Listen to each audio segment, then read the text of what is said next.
Pronto, vocês estão vendo a tela? Tá, agora tá legal. Ok. Então, boa tarde a todos. Meu nome é Carolina e hoje eu vou apresentar o trabalho da minha dissertação de mestrado, como o Glauco disse, o título é Metodologia para Análise de Índices a partir de dados de tempo real.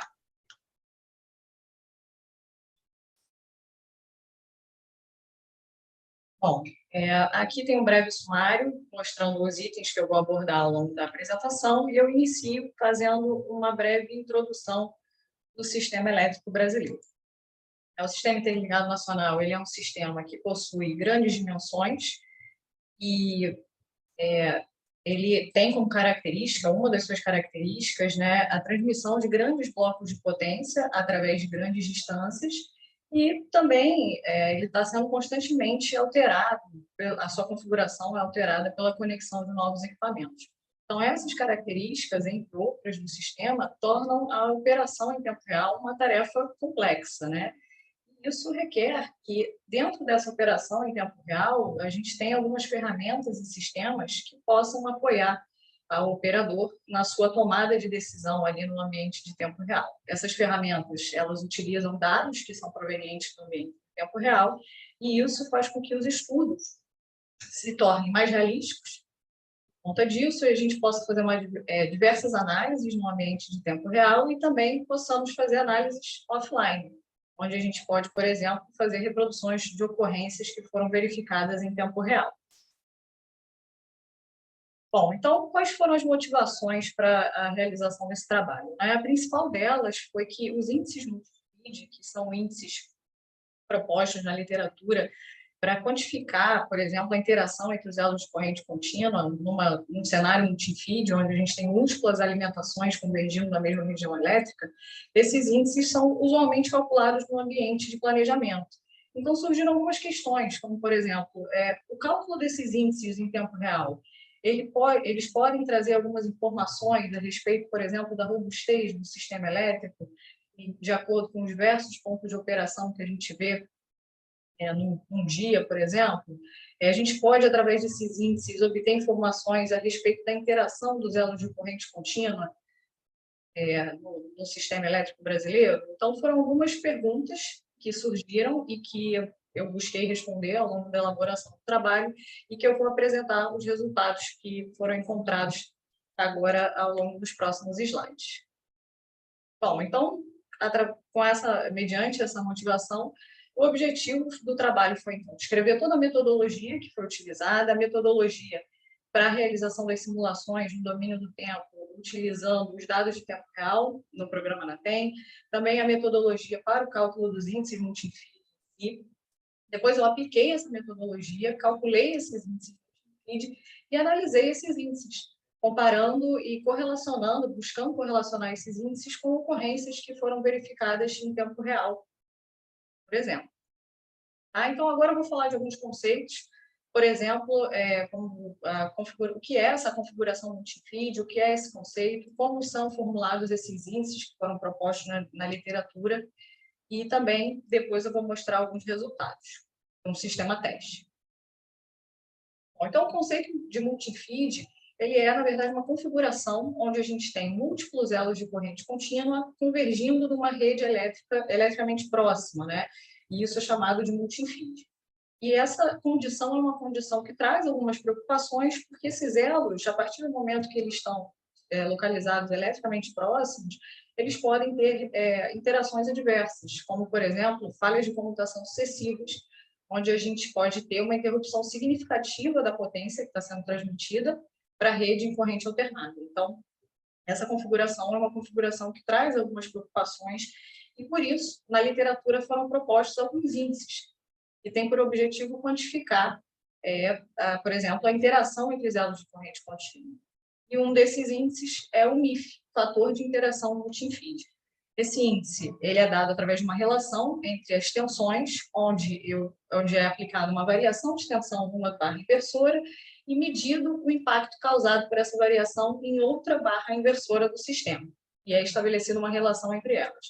O objetivo desse índice é quantificar, como eu falei, essa interação entre esses elos de corrente contínua através da variação da tensão e ele pode variar entre 0 e 1, sendo que 0, valores próximos de 0, né, querem dizer que esses elos estão com menor nível de interação entre eles, né, podendo estar eletricamente afastados, e à medida que esse índice vai aumentando e chegando próximo a 1, ele vai dizendo para a gente que está aumentando ali o nível de interação entre os elos de corrente contínua, e essa proximidade elétrica está aumentando, né?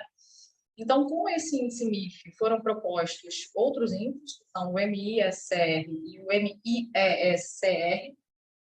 O MISR, ele é um índice que é uma redefinição da relação de curto-circuito já existente, né? Só que nesse índice é considerada a interação dos elos de corrente contínua. Ele tem como objetivo avaliar a robustez do sistema frente a um montante de potência que está sendo transmitida nesses elos de corrente contínua, e o MISR também é um índice que avalia a robustez do sistema frente a esse montante de potência, mas também considerando essa interação entre os elos de corrente contínua num cenário multi-feed.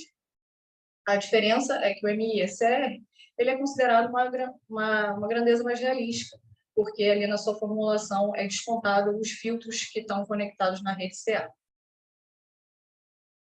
Bom, então falando um pouco do sistema elétrico brasileiro, que tem uma configuração multi-feed, né, que é representada ali pela chegada de elos de corrente contínua na região sudeste do país, e a gente tem ali elos escoando energia do Rio Madeira, de Belo Monte e também de Itaipu, chegando nas subestações de Araraquara 2, de Estreito, Terminal Rio e Ibiúna, formando ali um cenário multi-feed que traz essas preocupações que eu comentei alguns slides atrás, né, onde a gente pode ter uma interação, né, adversa, podendo ter vários efeitos no sistema e que podem causar interrupção da transmissão de potência, né, através desses elos para a região sudeste do país. Bom, então agora eu vou apresentar alguns resultados para o sistema teste, que está em configuração multi-feed, e que o objetivo dessas simulações foi que a gente pudesse ver como as principais variáveis que influenciam nesses índices se comportam. Então, aqui eu fiz algumas simulações buscando verificar como a potência de curto-circuito, por exemplo, a potência despachada nos elos e também a impedância de acoplamento entre esses elos pode influenciar nos índices multi-infim. Bom, esse é o sistema teste, ele é um sistema onde eu tenho 2 elos de corrente contínua em operação monopolar, conectados por uma impedância de acoplamento e uma rede CA simplificada, mas que tem algumas linhas em paralelo, que o objetivo depois vai ser desligar essas linhas para a gente ver como a potência de curto-circuito pode influenciar no cálculo dos índices. Bom, então, a primeira das simulações foi variar a impedância de acoplamento entre esses elos de corrente contínua. Então, o que a gente pode ver no gráfico do MIF, que é aquele índice onde a gente verifica o nível de interação entre os elos de corrente contínua, é que, à medida que essa impedância de acoplamento ela foi sendo elevada de forma gradativa, a gente vê que o valor do MIF ele vai caindo. Ou seja, à medida em que eu aumento essa impedância entre esses elos de corrente contínua, eu vou diminuindo o nível de interação entre esses elos, né, tornando eles cada vez mais afastados eletricamente. E isso é refletido no MIF. O mesmo vale para valores menores dessa impedância de acoplamento, onde eu estou mais próximo eletricamente. Essas barras, na verdade, de barras inversoras da rede CA, elas estão mais próximas eletricamente, e eu tenho valores de MIF maiores, mostrando que o nível de interação entre esses elos é maior. Bom, também calculei os índices que eu comentei anteriormente, o MISR, o MIESR, e também os índices que não consideram a influência dos elos de corrente contínua, não consideram a influência dessa interação entre os elos de corrente contínua, como o SCR e o ESCR. E a gente pode ver, através dos gráficos, tanto para a barra inversora do elo 1 quanto para a barra inversora do elo 2, que os índices que não consideram a influência dos elos, eles podem fornecer valores que não representam, de fato, a robustez do sistema, já que eles não estão considerando a influência dessa interação entre os elos de corrente contínua. E a gente pode ver também que, à medida que a impedância de acoplamento foi sendo elevada, esses índices tendem a se aproximar. O ESCR do MI-ESCR e o ESCR do MI-ESCR. Porque, à medida que eu aumento a impedância de acoplamento, eu estou afastando os elos e estou como se a gente estivesse ali operando esses elos de forma isolada, né? Então, à medida que a impedância de acoplamento aumenta, esses índices vão se aproximando. E a gente não vê isso ou nos valores menores da impedância de acoplamento, mostrando que o uso do índice MI-ESR e o MI-ESR na configuração multifeed refletem melhor a robustez do sistema frente a essa potência que está sendo transmitida nos elos de corrente contínua do sistema.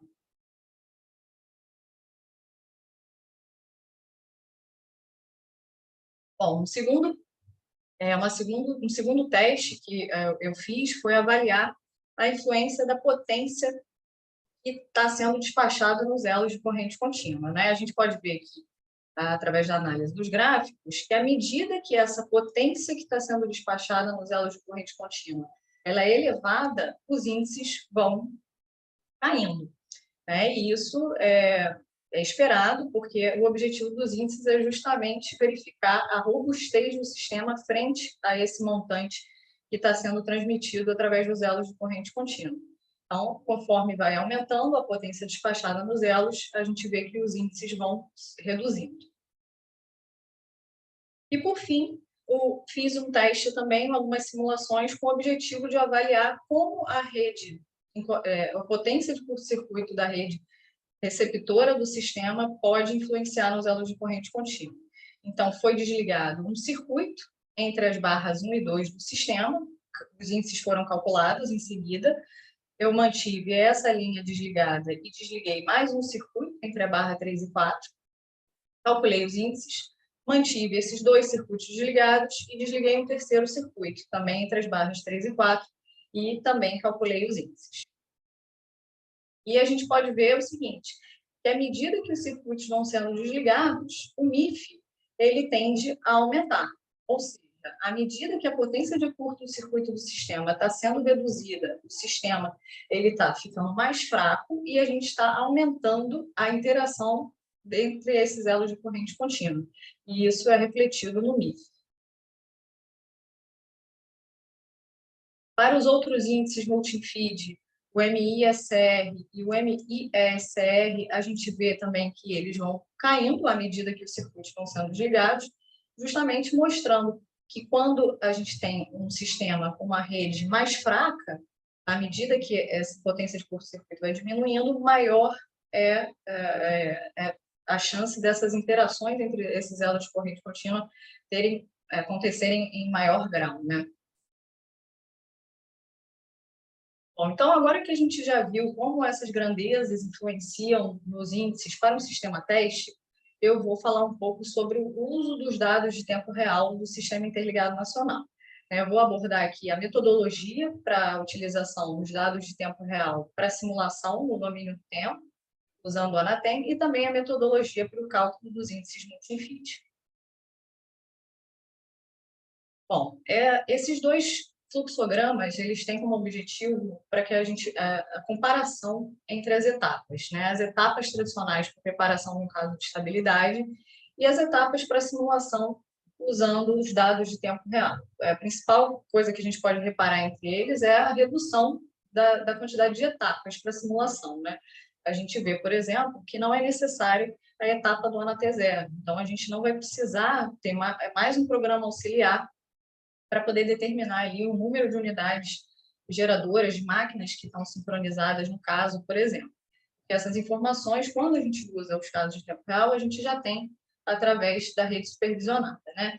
Então, a gente consegue ver que a utilização dos dados de tempo real para simulação de tempo, elas requer menos etapas, desde que eu tenha adequações entre as bases de dados, né? A base de dados de tempo real com a base de dados dinâmicos que é usado no planejamento. E aí, assim, a gente consegue fazer simulações no domínio do tempo. Então, falando dessas adequações que são necessárias na base de dados, para que a gente consiga executar as simulações, uma delas, que é uma grande questão e que precisa ser feito para que a gente possa fazer a correta associação dos modelos de máquina para as máquinas que estão, no caso, que a gente quer simular, né, é a questão da representação das máquinas do sistema, né, no ambiente de tempo real. As máquinas, unidades geradoras, né, elas são representadas de forma individualizada e a gente precisa que elas sejam representadas de forma agrupada para que a gente possa usar a base de dados que está disponível para as análises no ambiente de planejamento, já que nesse ambiente as máquinas são representadas de forma agrupada. Então, essa adequação vem sendo realizada no INES ao longo dos últimos anos, e aí agora a gente pode ter um caso com as informações de dados de máquinas agrupadas, possibilitando assim a utilização da base de dados dinâmicas, de dados dinâmicos, que é utilizada no ambiente de planejamento. Bom, então, de posse dessa informação, que a gente pode fazer a simulação usando os dados do planejamento, simulações no domínio do tempo, né? A gente pode pensar em calcular os índices multifeed do sistema, né? Então, para o cálculo desses índices multifeed, são necessárias algumas etapas. Eu trouxe aqui um fluxograma onde a gente vê as etapas para o cálculo manual desses índices, né? A gente já pode ver aqui que para realizar esse cálculo, a gente precisa ter um caso no formato na rede, depois a gente vai usar o Anafaz para calcular a potência de curto-circuito do sistema, e depois também a gente leva esse caso para o Anatem para aplicar aquele degrau na tensão em uma das barras e medir nas outras barras do sistema o impacto dessa variação de tensão. Então, a gente vê que é um trabalho custoso, a depender também da quantidade de barras inversoras do sistema. Por exemplo, no caso do sistema elétrico brasileiro, nós temos 4 barras inversoras.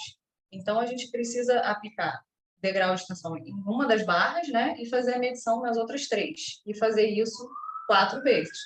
Então, ao final, a gente vai ter feito 4 simulações e 12 medições. Então, a realização do cálculo dos índices multifeed, ela é um trabalho que demanda um certo tempo, já que precisa ser feito várias simulações e também medições.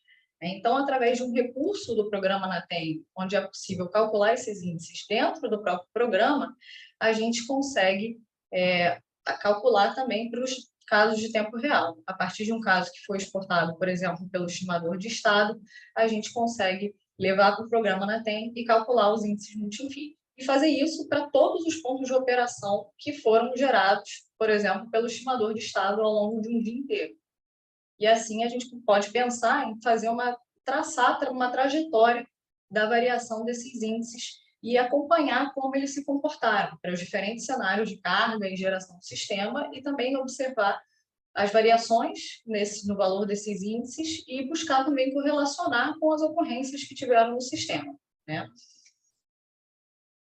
Então, agora que já foi falada a parte da metodologia, eu vou mostrar os resultados para essa trajetória que eu falei, né, essa análise cronológica desses índices e algumas outras análises também que eu fiz a partir do cálculo dos índices que foi realizado com os dados de tempo real. Bom, o primeiro caso que eu analisei foi o seguinte: no dia 2 de maio, né, essa análise ela foi realizada para alguns períodos pré-selecionados, e a primeira delas foi para o dia 2 de maio de 2021. Nesse dia, tiveram algumas ocorrências, perturbações no sistema, e a primeira delas foi às 7h59 da manhã. Então, a gente pode ver que os índices variam, né, ao longo do dia. Aqui está a trajetória do MI-SCR ao longo do dia 2 de maio, e a gente pode ver que às 7h59, onde teve essa perturbação, tem uma variação, principalmente para a barra de Ibiúna. A gente vê aqui uma queda do MI-SCR que também se reflete para as outras barras do sistema, principalmente para a barra de Araraquara 2.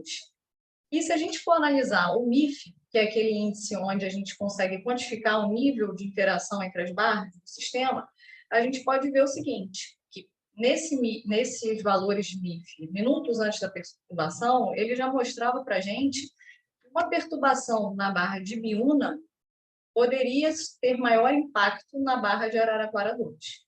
e isso a gente vê pela trajetória aqui dos índices também. Bom, então a gente eu trouxe aqui também o MISCR, que também é um índice para avaliar a robustez, né, do sistema, e a gente consegue ver também que ele sofreu essa variação, né, nesse momento dessa perturbação, e algumas questões também que vale a pena analisar. Aquele ponto em que eu comentei sobre o SCR e sobre o SCR e o ESCR, né, que são índices que não refletem a interação entre os elos de corrente contínua, podendo passar uma informação a respeito da robustez do sistema que não é de fato a que a gente está verificando quando a gente considera a interação entre os elos de corrente contínua, e também a potência que estava sendo transmitida nos elos alguns minutos antes da perturbação. Ao analisar esses valores das potências, a gente consegue entender, por exemplo, por que a barra de Biuna era que apresentava maior valor de índice, já que ela, nesse momento, estava com uma menor transmissão aqui de potência desse elo de corrente contínua. E isso a gente viu lá no sistema teste, né? Que à medida que a gente aumenta a transmissão de potência por esses elos de corrente contínua, os índices vão caindo. Bom, outra questão também que foi observada nesse dia foi a ocorrência de falha de comutação dos bipolos de madeira.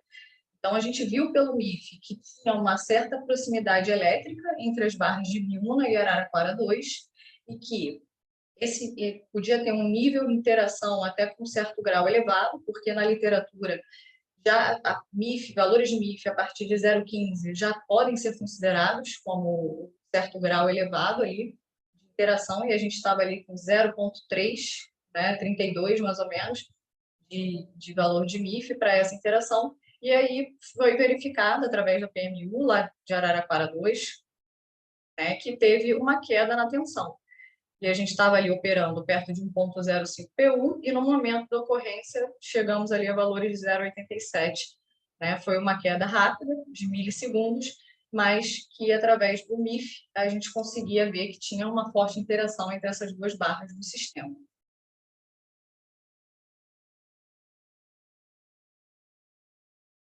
Outra perturbação também que aconteceu nesse mesmo dia, 2 de maio, foi às 11h22 da manhã.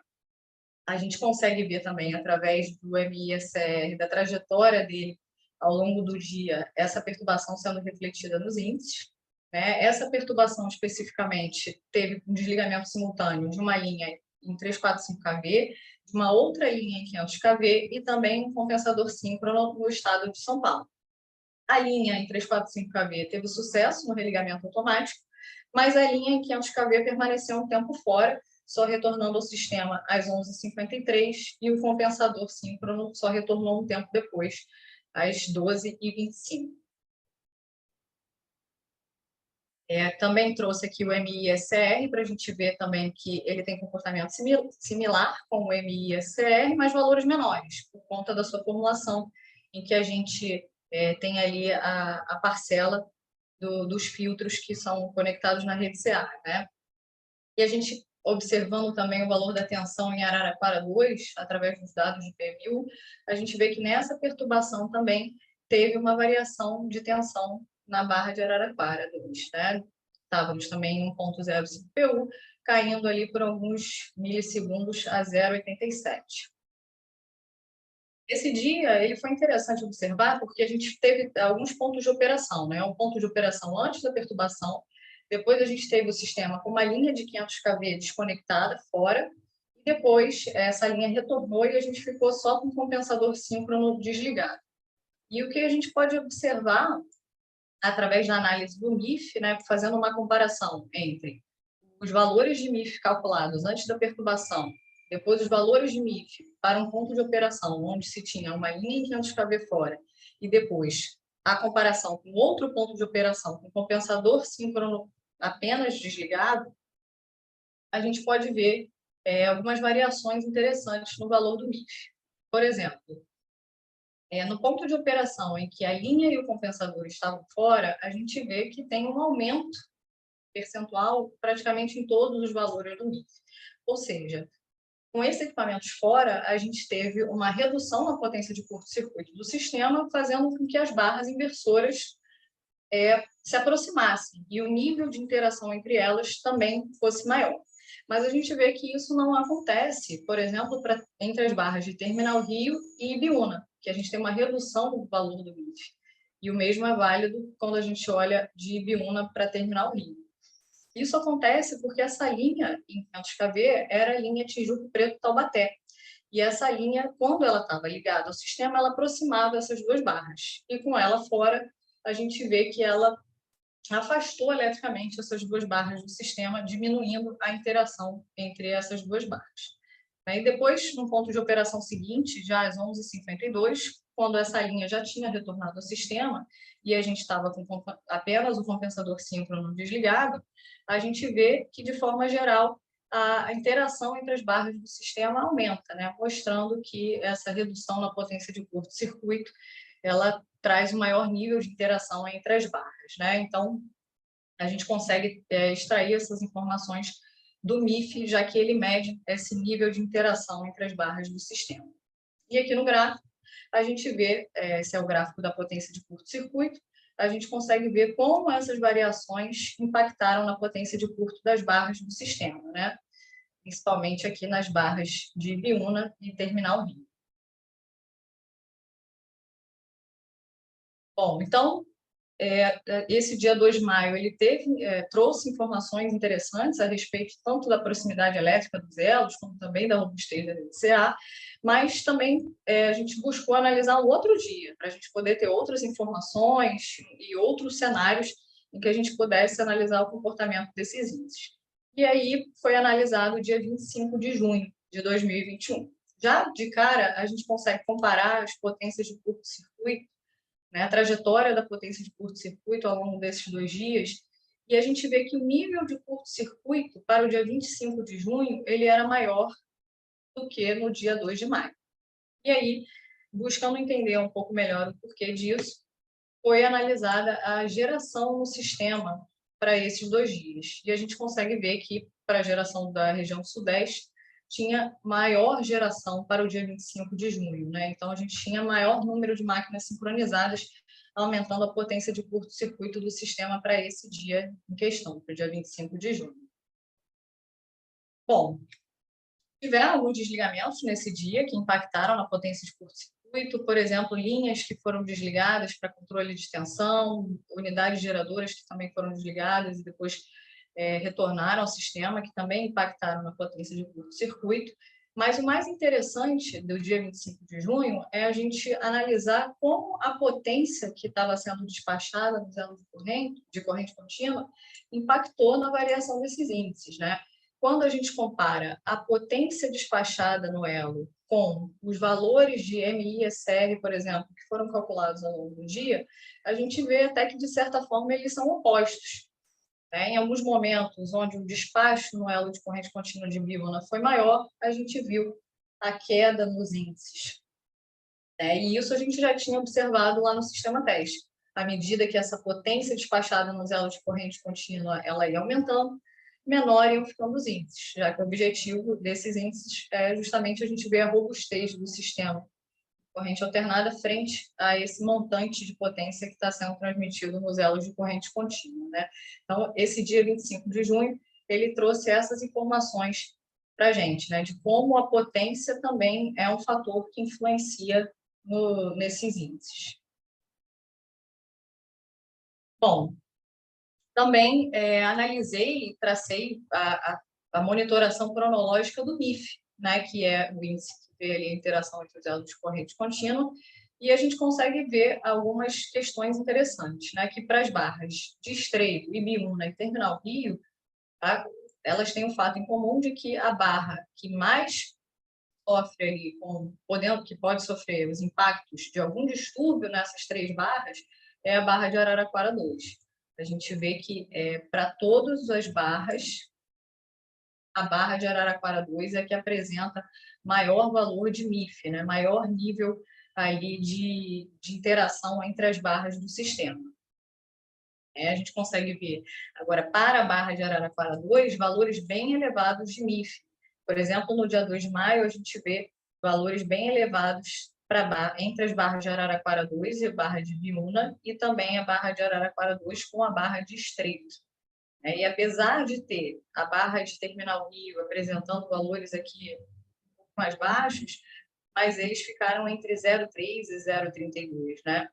Como eu falei na literatura, a partir de 0,15 já é considerado um valor de MIF em que se tem que ter atenção, porque pode-se ter um nível maior ali de interação entre as barras, então sendo calculadas esse índice, né? Então a gente vê também aqui na análise do MIF calculado para a barra de Terminal Rio, que os desligamentos no sistema também refletiram aqui no MIF. A gente vê que para aquele desligamento de 11h22 teve um aumento na proximidade elétrica da barra de Terminal Rio com Araraquara 2 e redução entre a barra de Terminal Rio com a barra de Ibiúna, que foi o que a gente viu na análise do MIF também, antes da ocorrência de 11h22, né?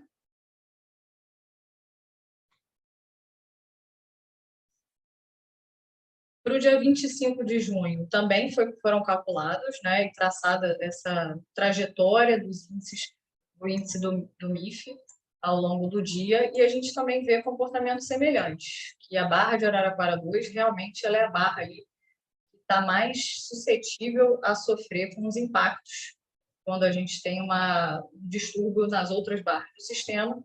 E para a barra de Araraquara 2, a gente vê, né, que nesse dia especificamente, para um distúrbio na barra de Araraquara 2, a barra que sofreria maior impacto era a barra de Biúna, né? Só que em relação ao dia 2 de maio, a gente vê menor, que os valores de MIF são menores, porque nesse caso a gente estava com um sistema com maior nível da potência de curto-circuito, e isso tornava o sistema mais robusto, né? Então ele estava aí menos suscetível a sofrer com essas interações entre as barras inversoras do sistema, né?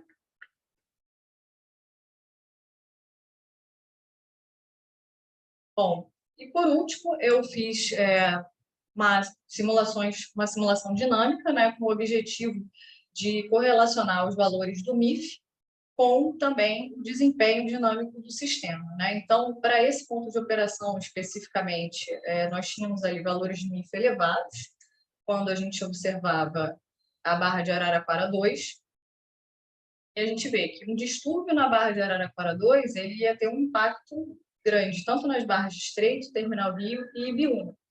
E aí, com isso, eu apliquei um afundamento de tensão de 0,7 PU na barra de Araraquara 2, pode ver aqui, e o sistema, depois dessa perturbação, ele atingiu um novo ponto de operação estável, mas a gente teve falha de comutação em todos os bipolos do sistema, né? Então, a gente pode ver através do ângulo de extinção dos inversores indo a zero no momento dessa perturbação, e também pela potência nos inversores, que a gente vê também que atinge valores, chegam aqui a valores de zero para todas as barras ali do sistema, para todos os bipolos do sistema, na verdade.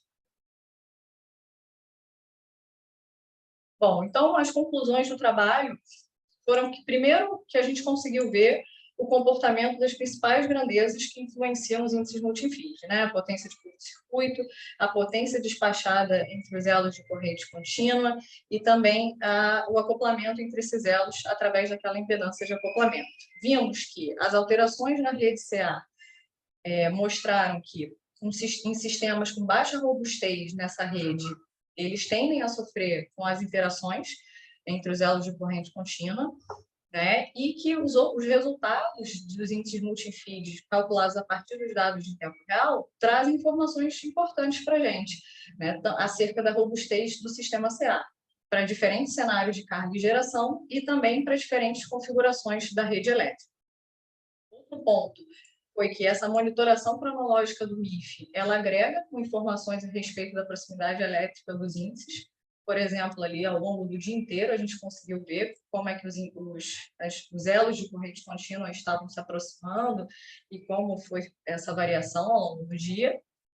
E que o sistema ele pode apresentar pontos com baixa robustez da rede, principalmente em carga leve, que foi o caso lá do dia 2 de maio, que era um domingo, e a gente tinha um nível da potência de curto-circuito ali menor, e que essa condição ela ainda pode ser agravada se a gente tiver ocorrências na rede, né, no sistema.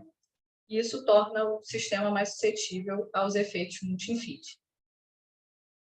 Para trabalhos futuros, a minha sugestão é que a gente possa fazer essa monitoração por um período ainda maior, para a gente conseguir observar outros cenários, outras configurações, talvez buscando ali obter valores críticos, por exemplo, para o MI-SR, que é um índice para medir a robustez do sistema, e também correlacionar esses índices com falhas de computação sucessivas, né? Buscando ali talvez identificar alguns pontos da rede onde tenham maior tendência de provocar ou sofrer essas falhas de computação. Bom, obrigada, né? Agradecer a presença da banca, agradecer a Tatiana pela orientação, ao Glauco também por ter aceitado ser orientador nessa reta final, e agradecer a todo mundo que está presente também. Obrigada.